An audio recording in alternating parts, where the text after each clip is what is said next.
Beat the heat, ways to stay cool in the rising temperatures, and how the color you wear could make even more of a difference than you may have thought.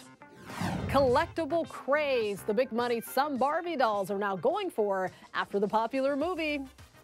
You're watching The Rundown. Hello, everyone. I'm Robin Winston. Thanks for joining us. Another grueling heat wave is here, and if you find yourself outdoors, you'll probably want to make sure you're taking the proper steps to stay cool, right? But now you probably know you should avoid black clothes because it attracts the most heat. White will do the opposite, but if you don't have a clean white shirt to grab, the National Weather Service in Kansas City tested out 3 other colors. So we have neon green, maroon, and baby blue. The next best color to wear would be the neon green, then baby blue, and last maroon. In general, they say pick light colors and loose-fitting clothing. It could mean a 40-degree difference on your body.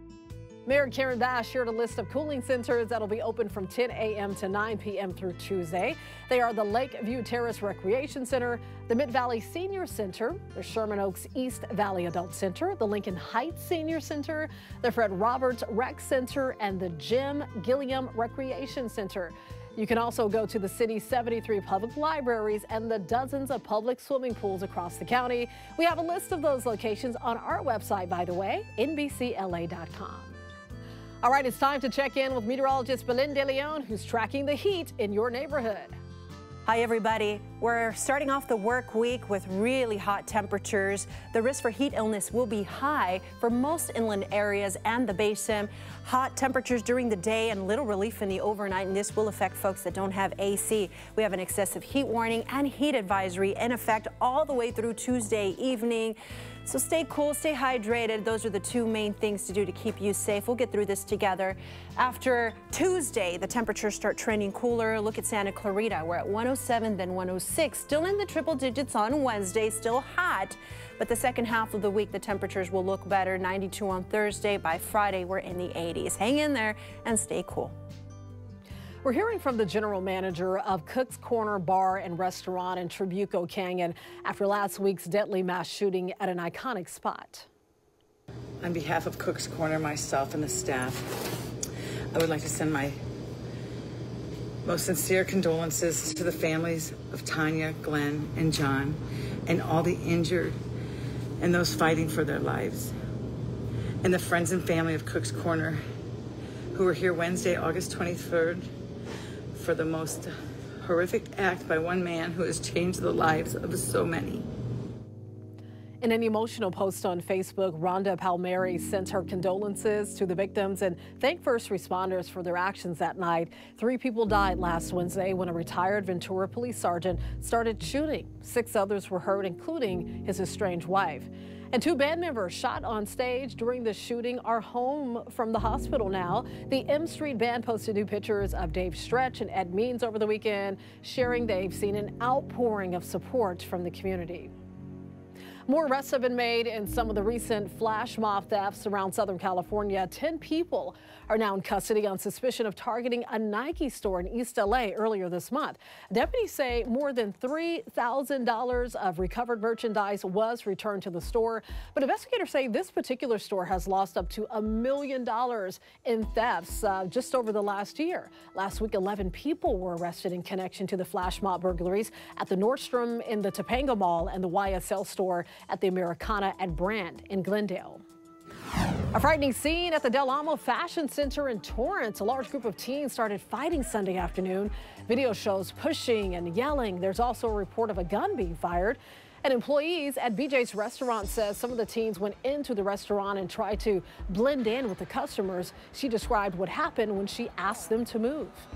They just got so mad, so angry, and they started just yelling a bunch of things, cussing me out, and then one of them just throws a cup of water at me. Dozens of police officers showed up. They're not sure exactly what started all the violence. Some witnesses say there was a bigger than usual crowd there because it was National Cinema Day and the theaters were offering $4 movie tickets.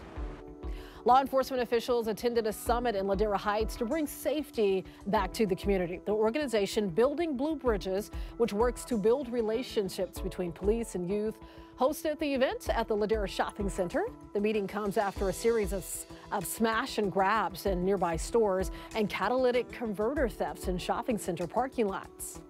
So we're here looking at statistics. We're making sure, more importantly, that the community feels confident in calling their local police department to solve issues. Because at the end of the day, we cannot reduce crime without working together. LA Sheriff Luna there also said he and LAPD Chief Michael Moore plan to work together to make sure the area has all the support it needs when it comes to safety. Ever since the movie Barbie jumped out the box, toy sales have surged. NBC4's Gordon Tokumatsu has a look at the collectible craze and the coin you could collect. If this is sitting somewhere in your attic or closet, now is the time to pull it out. So say vintage toy dealers like Julio Galvez. His We Can Be Heroes store in Chatsworth specializes in comics, but 50% of the stuff that we do here is collectibles. Why should this particular Barbie get your attention? Well, it's a Barbie #1, the very first run from 1959. Only about 350,000 made. Almost $30,000. You're not surprised? No, not at all. People love Barbie, always have. But right now, because of that movie, everything is just blowing up. That movie is the summer blockbuster that's juicing the vintage Barbie market by 30 to 40%, according to some experts. Many lists put this one at #2, Golden Gala Barbie, $2,000, followed by Dahlia Barbie, $1,300. It's locked up for a reason. Top security stuff. Julio showed us part of his consignment collection on sale from Vintage Toy Fanatics. He says the Barbie craze is just one type of demand that he sees for specific items. People will walk through the door with some kind of toy, show it to him so he can price it, and their eyes light up. All the time. All the time. And they were sitting on a gold mine. Yeah. As an example, he showed us this wrestling action figure from the 1980s, a Japanese star named Antonio Inoki. To look at it, you might think, oh, that's nice. What's this retailing for? About $1,000. $1,000. Yeah. As for his own Barbies, Julio's currently got a small selection. Several of the stores we contacted today are the same. Perhaps it's because people are buying them up, hoping to ride the Barbie wave and pick up a collector's item on the way. If you miss a line in the game, you reset. You miss it on the track, you could die. Gran Turismo took the top spot at the box office this weekend, opening with $17.3 million. The film tells the true story of a teen video game player who becomes a professional race car driver. Barbie came in second this weekend, bringing in $17.1 million in its sixth weekend. It surpassed the Super Mario Brothers movie to become the biggest film of the year. I knew that would happen. Well, this is a great time to go out to lunch or dinner. That's right, because Black Restaurant Week is underway. Oh my goodness, this food looks so good. The event celebrates the flavors of African, African-American, and Caribbean cuisine. It runs through Sunday, and there are dozens of fabulous restaurants to choose from all throughout LA County. So take advantage of that. We have a list of them on NBCLA.com. Happening this week, a once in a blue moon occurrence. There's going to be a rare super blue moon on Wednesday night. That means a full moon will appear at the closest point to our planet this year, so it'll look bigger and brighter. The blue part doesn't have anything to do with the moon's actual appearance. It just means it's the second full moon of the month. NASA says there won't be another super blue moon until 2037. Researchers in New Jersey are testing out the idea of artificial intelligence in shoes. They've created smart insoles that instantly turn any shoe into a portable analysis laboratory. The goal is to help identify potential injury risk or disorders. Only we can identify maybe area of improvements in their running techniques. We can also help them avoid foot loading patterns or other types of running patterns that can eventually lead to an injury, for example, at the ankle or at the knee. The lab hopes these sensors can help in the early diagnosis of medical conditions that affect the way a person walks, like Parkinson's disease or multiple sclerosis. All right, move over, Swifties, to the left, to the left. The Beehive is going to start taking over stadiums in California. That's right, Beyonce's Renaissance Tour is finally on the West Coast this week. It's happening. I'm super excited, can you tell? Beyonce's first stop in California is at Levi Stadium in the Bay Area. That's on Wednesday. And then it's our turn. She comes to SoFi Stadium in Inglewood starting on Saturday, where she'll perform for 3 nights. And she's asking all of her LA fans to wear silver, so she's surrounded by human disco balls each night. The pressure's on. I have to find something silver. All right, the Little League All-Stars from El Segundo are now champions.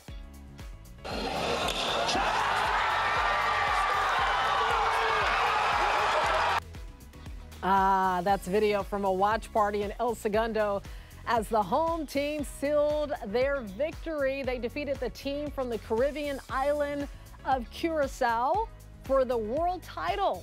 We're so excited for them. They are now the 4th team from LA County to win the Little League World Series. Super proud. Fantastic job, El Segundo. High school football season is here, and for one school in San Diego, their team is playing with some girl power. Wearing number 33, Lindsay Bowsley is one of the 3 girls on the Coronado High School football program. It's her first time playing the game, and she was recruited by head coach Kurt Hines last year. He says having young women on the team makes no difference, and Lindsay says she hopes to encourage others to try new things. Everyone here is super welcoming. There's definitely no negative energy towards the girls on the team. They're super encouraging. If you mess up, they want you to do better, and it's just like a big family here. We don't treat them any differently. They don't want that. They don't need that. The only thing we do is help our players to become better players. We're failing them miserably. It's our job to build champions, as cliche as it sounds. On top of kicking and playing wide receiver on the team, Lindsay also plays volleyball, soccer, and runs track. She also hopes to compete in Division I track in the future. I just love this story because these girls are more than just players. They are trailblazers and game changers and just a true source of inspiration. You can always get news and weather updates on the NBCLA app and our website, NBCLA.com. And be sure to tune into Today in LA on NBC4, weekdays from 4 to 7 a.m. I'll be helping you get around with traffic reports throughout the morning. I'll see you next time on The Rundown.